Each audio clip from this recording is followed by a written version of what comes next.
Good morning. Happy Easter, everyone.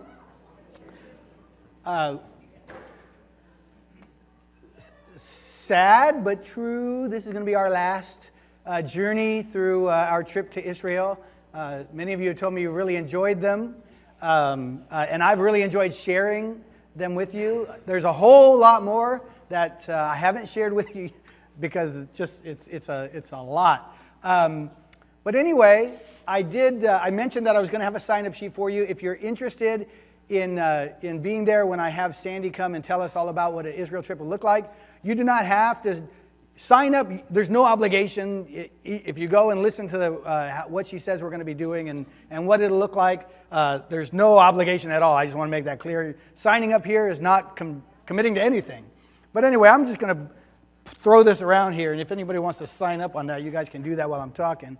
But anyway, a lot of you said you wanted to know more about what it would take to go to Israel in 2020, and I think it'd be awesome as a church for everyone who could go to go. It's it's just a great spiritual experience, and I think you've seen, as I've shown you the pictures of us being there, that it's just an amazing thing to be where Jesus and all his disciples were and walked, and these things happened, and I've gained so much from it.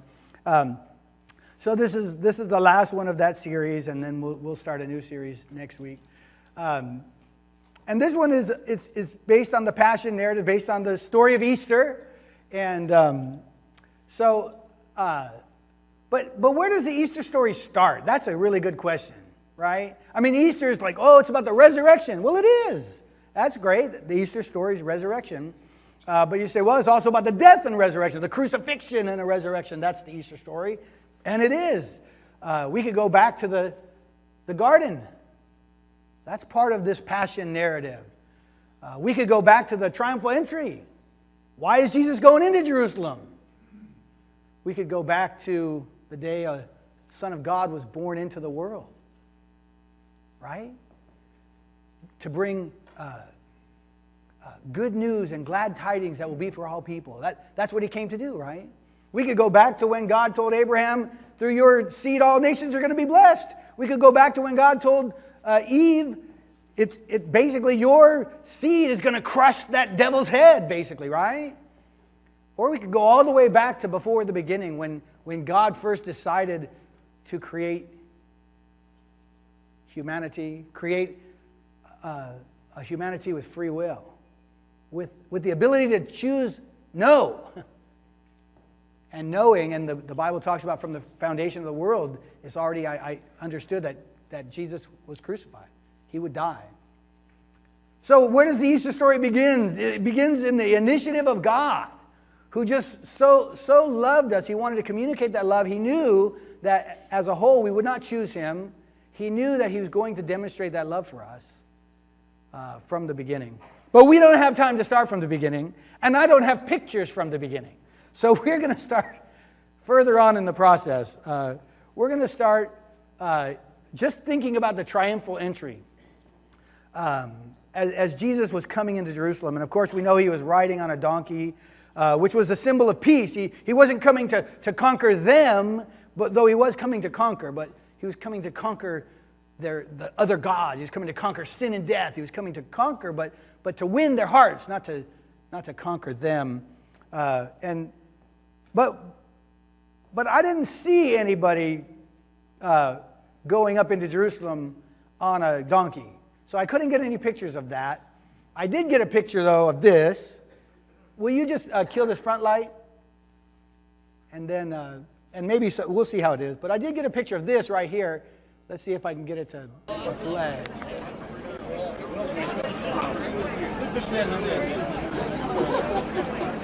Let me just say I was scared to death the whole time. Hold the camel, get you up.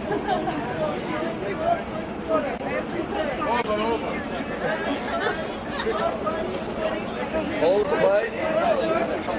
Now watch this thing get up. Oh.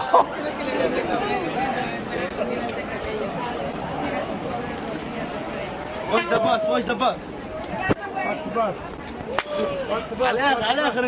All right, and then the problem is the bus gets in the way and takes up a few moments, so I kind of skipped him, and here's after the bus goes by. That's so cool.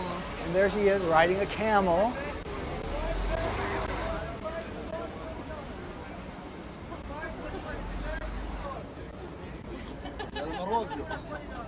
Is that crazy? You better hang on. Big old smile on her face. And lean back when you I'm just scared that she's going to fall off this thing. It's like 10 feet high. Lean back. Lean back, hon. No, you're not. Now watch this guy throw her off. Watch. Wham! Get off there. So that was quite a sight. It wasn't Jesus entering Jerusalem, but it was Jill on a camel. A lot of fun. I would have got up there maybe, but the line was long. But anyway, so I just think about the triumphal entry, and the message for me is that I see Jesus' just determination. He knows what's going to happen. He's going in there to accomplish this anyway. And I just see him determined to come even in our screaming against him. You know, they yelled yay at first. Hail, Hosanna to the highest. But he knew in a week they were going to yell crucify him. And so in the triumphal entry, in the entrance into Jerusalem, I see his determination. Now, next, we did go to the place where the Last Supper was, but I can't do everything, so I'm kind of skipping over that. But I do have some scenes from the journey there at the end. But next, I just want to enter into Gethsemane.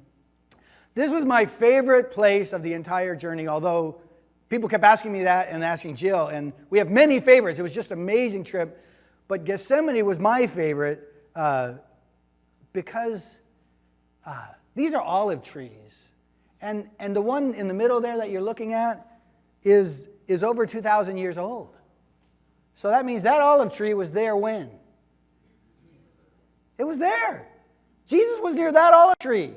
And there are others in the garden as well. Here's a little look at the garden. This is the Garden of Gethsemane. And really it's more like an olive grove. That's what Gethsemane means, like olive press. But you see how big these trunks are? These trees are super old. I think Jill's actually talking in the background. I'm not sure why we can't hear her. But she's just saying, look at, it's amazing to see these things. I'm standing by one. It's not quite as old as the others, but I'll bet it's over 1,000 years old. But it's only a third of the size of some of the other ones. Here's one that the base was probably 8 foot wide. And it's surely, so there's one small area of Gethsemane that's actually cordoned off with gates, and they're preserving that. But still, all around it is still other olive trees and an area where Jesus would have gone often to pray. But here's one that was there definitely back when Jesus was there. And it says they went to a place called Gethsemane, and Jesus said to his disciples, sit here while I pray. And he also said, when he came back and they were sleeping, he asked them to pray, right? Pray and watch, and that you don't also enter into temptation. And so Jill and I, we didn't know that our friend Cindy was actually going around taking pictures of people, but we were having time for devotional and prayer. And I want you to know I was praying for you. I prayed for all of you here in this garden, and some of you by name, because you asked me to, and you've asked for prayers and you were going through tough times. But this was an incredible experience as we were there praying in the very place where Jesus was praying as he was about to give his life for humanity, as he was about to be rejected and killed.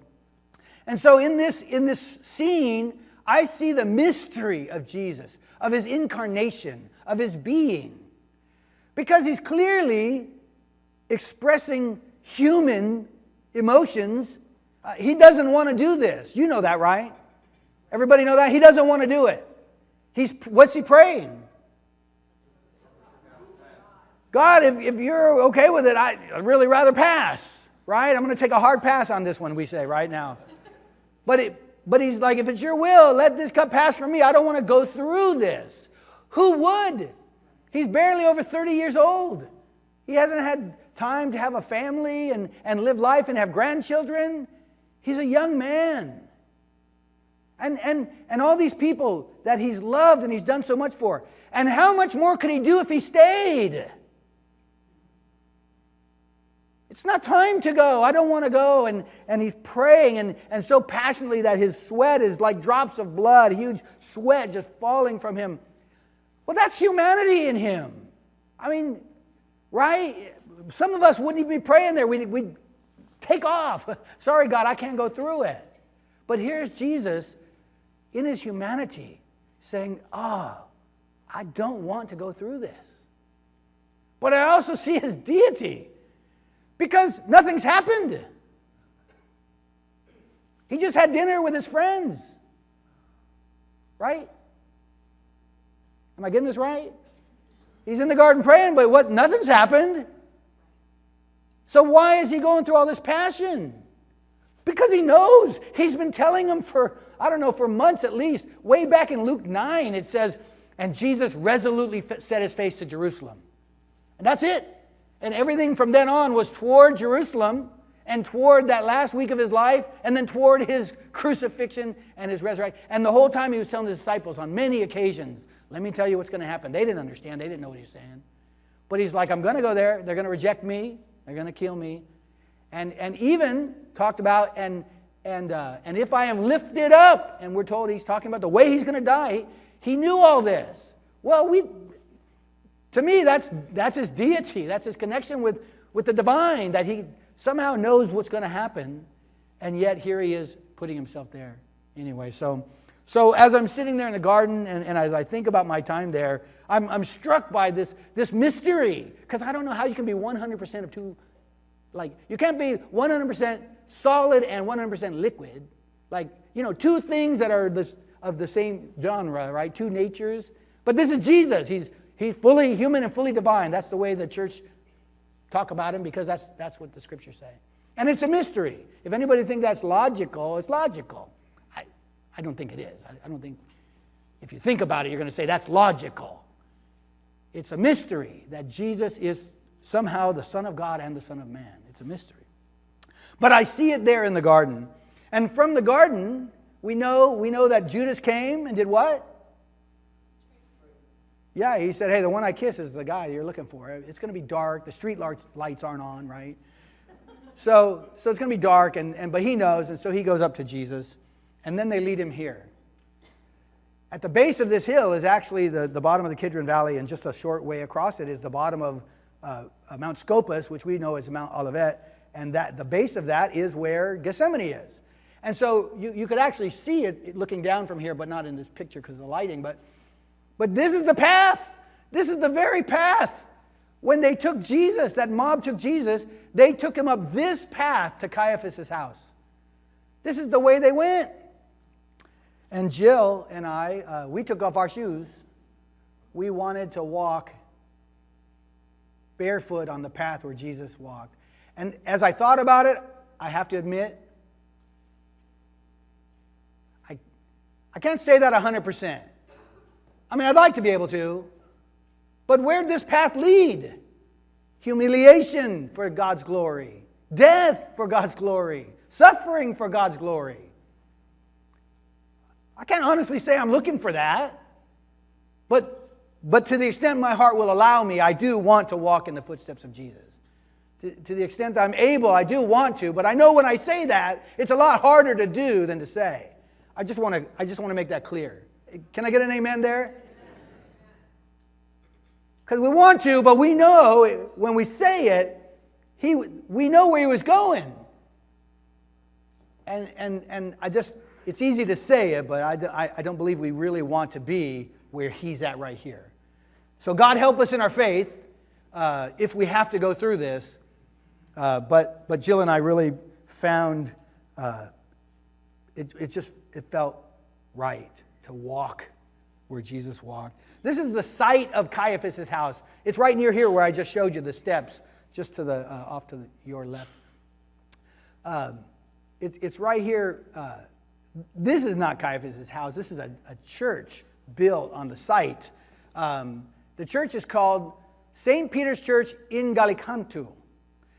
Now, our guide asked us what in Gallicantu meant, what we thought it meant, and I figured it out because I didn't know Latin really, but I know Spanish, so it works. But anybody, raise your hand if you think you know what's going on in this picture. Anybody know what's going on in this picture? You see this guy right here? Who's he? How do we know he's Jesus? He's wearing this color, but also, anybody see this halo? You see a halo?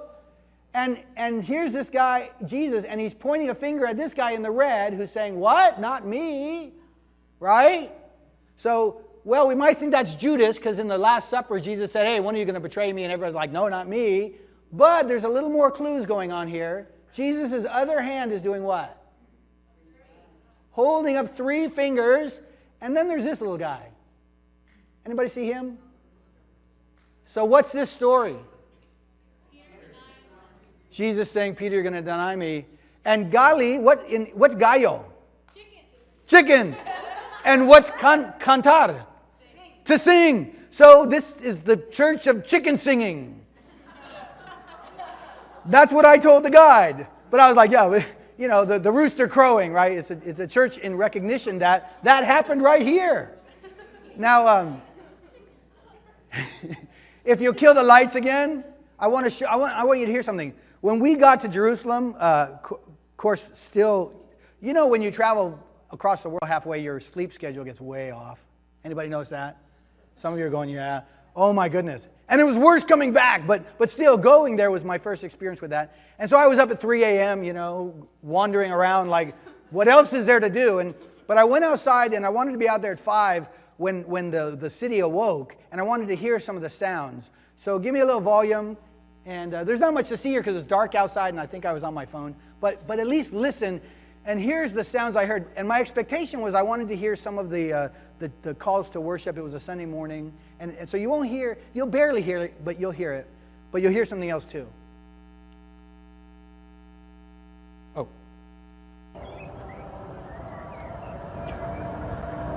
Hear bells? You hear some bells? And birds.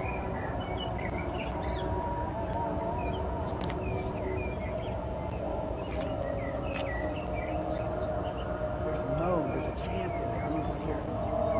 Can you hear that? It was louder. Did you hear that? I have a lot more of that. Let me tell you something. I wasn't expecting it. When I first walked out, because I was out for a while before the roosters got up, I think. So I wasn't really expecting it. I was out there to listen to all those sounds, and they were much louder, I have to say. You know, in like being there, you could just hear this song of Jerusalem wake up.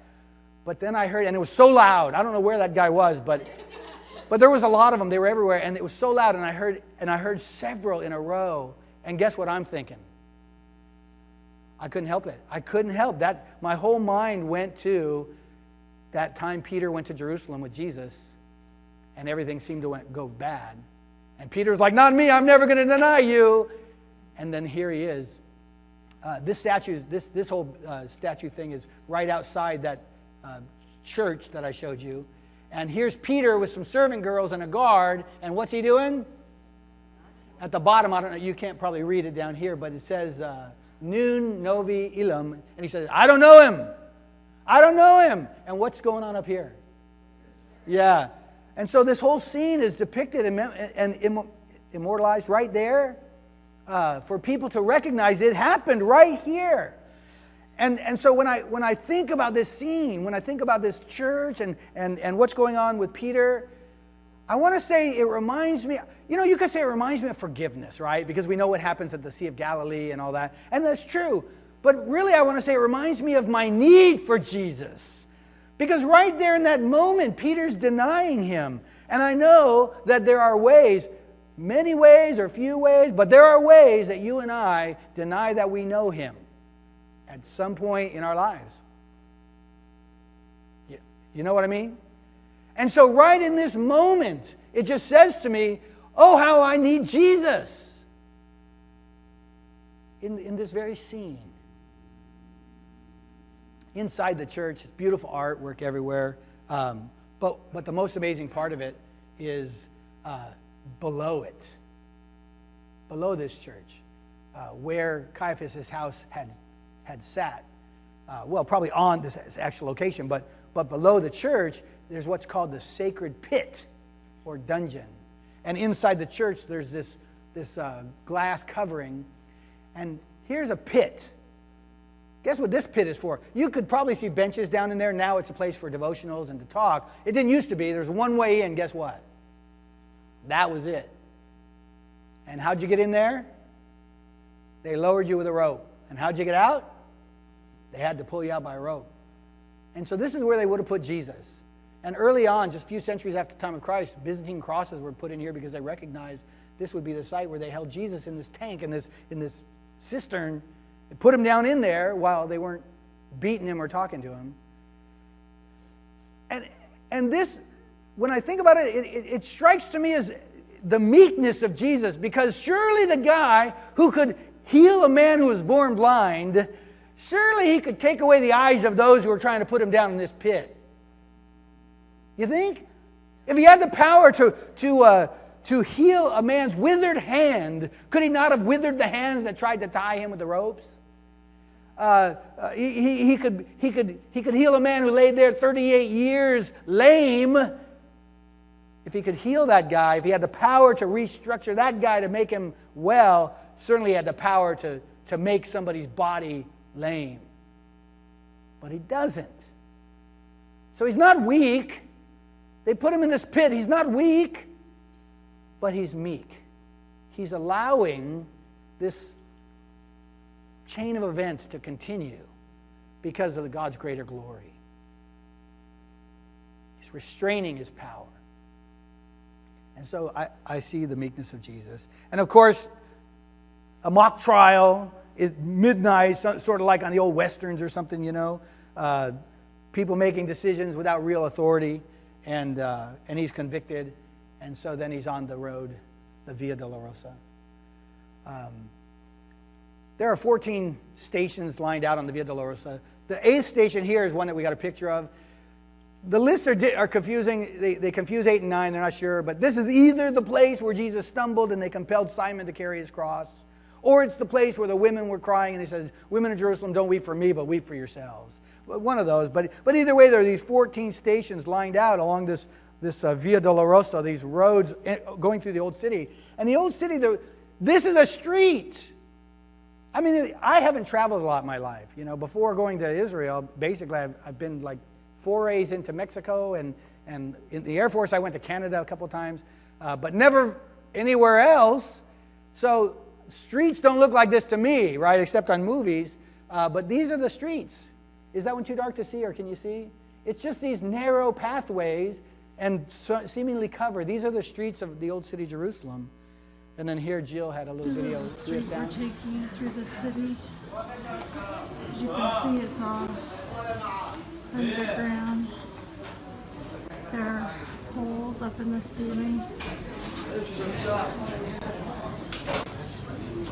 And the normal city life is going on in the hallways, the streets of town.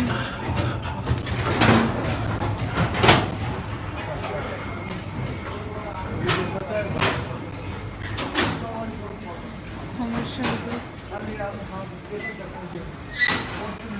is indeed a city.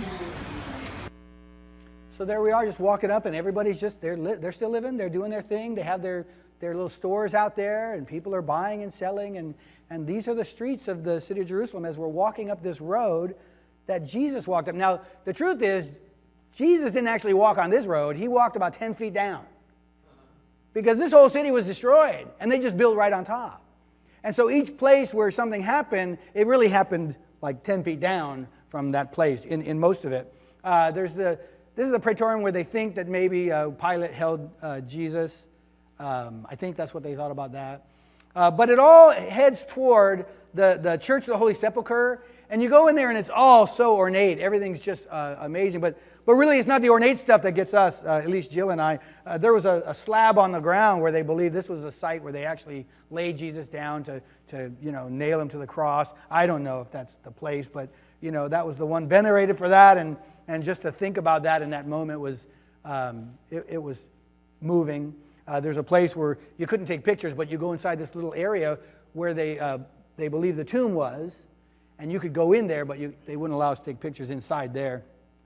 And their stairway up to a higher place where they say is actually Golgotha, where you could touch on one side we're touching glass on top of where these rocks are, the stone. But this other cave, and I couldn't. I have one of Jill and I. Just the picture wasn't coming out as well, but I'm reaching down, and you could actually touch the stone that's there, and they're saying that's Golgotha. But people argue about whether this is actually where it all took place or not, because this all seems to be inside the old city, and Jesus was crucified outside the city gates.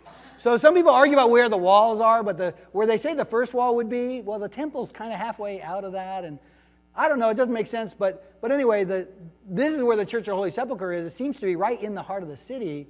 But out here, outside here, at Jeremiah's grotto, other people say this is the actual site where Jesus was crucified. And can anybody see anything eerie in that rock there? Is it too light to see? Can you see anything right in this area? It's kind of dark. This is from 1906, I think, this picture. And these people are looking out from the wall at this kind of skull face in the rock. Here's another picture around the same time. It's a main road. This is all the camels going by. And you can see in this area, not coming out as clear here, but anyway, this is where it looks better on that one, actually. You turn your head back there, you can see it. I think it looks better. But anyway, this is where they think the place of the skull. Other people say that's where it is. And so somebody has made a rendition. Modern day pictures, a lot of it's fallen away. The nose area and some of the chin. But somebody's drawn a picture to try to show this is what it looks like, sort of the way the skull is. It's now a bus depot because it's still a main road. Does anybody know where the Romans crucified people? Out on a main road. Here's the main road, is now a bus depot. And before I say anything else about that, I want to say this, as I'm standing there and I'm remembering Jesus being crucified and humiliated out on this main road. And Stephen said something about it this morning, but I'm remembering Romans 5 where we're told, even while we were yet sinners. Like Jesus was willing to die for his enemies, right? And John asks, very rarely will someone die for a good man, right? But are you willing to die for an enemy? But here's Jesus offering his life to be humiliated and crucified, which was horrible, for those who are screaming, crucify him. It's incredible love and great song. I think, I'm sorry, I said great song because in my head I'm thinking of the song Leanne brought up. It's a song we sing on Wednesday night. Leanne, tell me the words right now. Yeah, the overwhelming, reckless, and never-ending, reckless love of God. That's what she saw in the story of Jonah this morning, and that was in my head. But what an amazing song, but what an amazing truth, that this is God chasing us down and reaching out for us. Right next to the bus depot, guess what? Is a garden tomb. Right? It's beautiful. Of course, it's made up to be beautiful now as a garden. Then it was more of a functional garden, not like a rose garden. It was an olive grove garden area, actually, and we're going to see an olive pool where the olive the press would go. But there's a nice devotional area set up. It's really beautiful and very serene. But see, this shows that it was actually a wealthy person's garden, and they had lots of olive. This was a place where olive oil would pour into. But here's the tomb right there, right next to that skull face at the bus depot. And so it's right over there. And the scripture says that the place where Jesus was crucified, there was a garden. And in the garden, a new tomb in which no one had ever been laid. We know this Joseph's tomb. And we know it's a wealthy man's garden because of what's there. We know it's a wealthy man's tomb because everybody can afford a big room hollowed out of the mountainside. And so here it is right next to that place on a main road that's a skull. So people are going to be fighting about that for, 1,000 years. But we waited in line to get inside there. The actual opening was broken out higher because you remember they had to stoop down to look in when they got to the tomb. But they wanted people to be able to get in and out and view inside, so they've actually opened it up so you could walk in better. This is inside the tomb. There's an area where you would stand, an area where the body would be laid. And the most important thing, well, before I say that, let me just say, you could see the stone. Does that stone out there? Now that stone they had to bring in because they couldn't find the stone that would have been there. They don't know what happened to it. It wasn't buried with the rest of it. But you know there was a stone there because the way the tomb is, you see this right here? This little wall? Guess what's on the other side of that wall? A track. A track about that deep. And guess what that track is for? It's for this stone, that big heavy stone that would roll in front and block the entrance to the tomb. But the most important message about that tomb, when you get inside, the door says this. That's the most important thing about that tomb. It was amazing to be there and to think, hey, this may be the tomb where Jesus would lay, but the most amazing thing is he's not there. You can go in there and see he's not there. The early disciples went and saw he wasn't there. He wasn't there then. And they were willing to die for that truth. And so that truth says, here's Jesus' identity. Paul tells us in Romans he was declared, Paul says, with power to be the Son of God because of his resurrection from the dead. Now the last thing I want to give you is, we did go to the place of the Last Supper, and there were people all over Jerusalem. Some guys would just break out singing and start dancing around. You know, I can't dance like they did, but they dancing around, and they'd be singing, and you'd see a group of 7 guys turn into 30. And they would just all be singing, and our guide says, they just sing because they're happy. These guys had a little different reason, and you'll see that. But I want you to hear their songs because it's a great Easter message for us. So I hope you have enough volume here.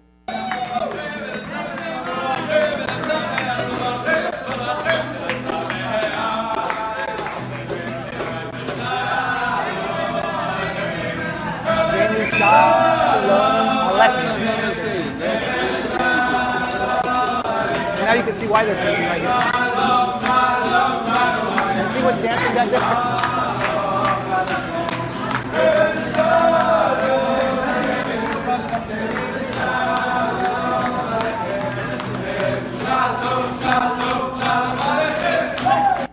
Okay, that was really cool. That's Hevenu Shalom Aleichem, and I'll tell you what that means in a second.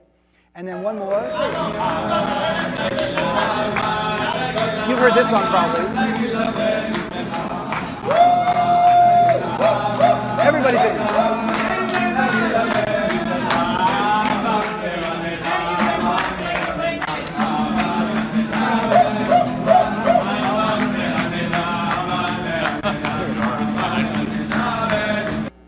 Okay, we thought that was really fun, but what's amazing is Hevenu Shalom Aleichem means we brought you peace. Now think about that. I'm in a pastor's tour. I'm a group of Christian pastors, and we're walking along, and here's these Jewish young men singing this song to us, we brought you peace. Now I don't think they meant what I heard. I'm not sure what they meant when they said we brought you peace. But to me it means thank you for bringing the Messiah through the Jewish, right? I mean, God through the Jewish nation brought the Messiah to us. So they did bring us peace. And then what does Hava Nagila mean? It means let us rejoice. There's the Easter message right there. God has brought us peace through Abraham's seed. He's brought us peace, and so let us rejoice. And so there's the Easter message for you today. That through Jesus' death and resurrection, God showed his love for us. And through that death and resurrection, God showed his power to defeat death and to raise us to life. And so it's through our faith and our identification with that death and resurrection, through baptism, that we are saying, God, we believe it, and we believe you, and we want Jesus to be Lord of our lives. And so if that message speaks to you this morning in a way that makes you need to respond, we're going to ask you to come up. If you have any cards, you can turn those cards in. We're going to stand, and you can pass them to the center, and one of our shepherds will come up and collect these on the way up. And if there's any other way we can serve you this morning, while they're singing this song, I invite you to come forward and talk to us.